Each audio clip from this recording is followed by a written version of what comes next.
नेताजी जिंदाबाद नेताजी जिंदाबाद जिंदाबाद। नेताजी के नेक खराब। नेता वो के चूरा खा कर पेट खराब।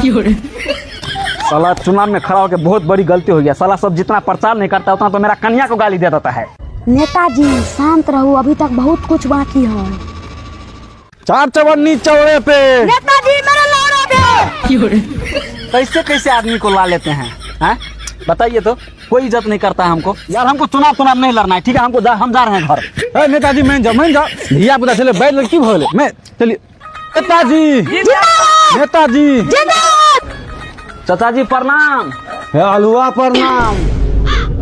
चाचा जी एक बेर फिर अपना क्षेत्र से हम खड़ा भेलौं हैं। अच्छा। जे हमर चुनाव चिन्ह चोली छाप है, चोली छापर बटन दबा का भारी मत से विजय बनबियो।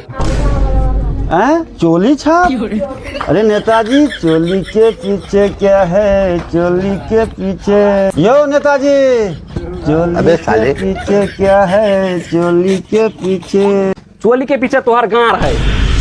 नेतवा साला तुमको वोट नहीं मिलेगा। हे चाचा गुस्सा के लिए ए केहन बात पड़े छे? चार चवन्नी पे आस है और इस नेता बेटा पर हमको पूरा विश्वास है। अरे साला हमको फिर बेटा बोल दिया। नेताजी अभी चुनाव का माहौल है, अभी मारियो लेगा तो बर्दाश्त करना पड़ेगा। भात बनाया हंडी में, नेता का बहू भाग गया ठंडी में। गाँव में होगा 10 मन का वोट। नेता वो के जल्दी खोल। भाई तू तो इज्जत कर हमार। नेता गया मेला में, नेता का बहू पकड़ाया केला में। साला चुनाव जीतने के लिए क्या क्या सुनना पड़ रहा है। एक बार तो चुनाव जीत जाए तो फंड के लिए लंड तरसा देंगे।